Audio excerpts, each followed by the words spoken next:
有聽力受損嘅長者，我哋會建議驗配助聽器。合適嘅助聽器有助長者保存現有聽力，亦可以幫助改善生活質素。我哋會因應你嘅聽力程度、生活模式同溝通需要，建議合適嘅聽覺護理方案。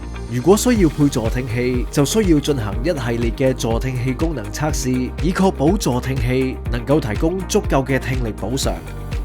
我哋亦會進行言語同場景測試，以評估佩戴助聽器後對聲音嘅接收能力。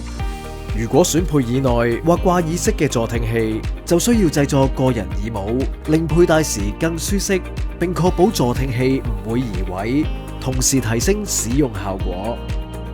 嶄新嘅數碼化助聽器可以將聲音劃分唔同輸出頻率，按弱聽程度調校，同時設有語音增加同埋降噪功能，滿足不同環境嘅聽力需要，令佩戴者更加容易適應助聽器。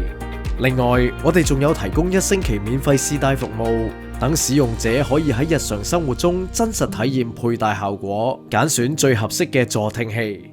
聽力係有機會隨年紀增長而下降，定期復檢同埋調校助聽器可以提升佩戴成效。而家清楚晒啦？ OK。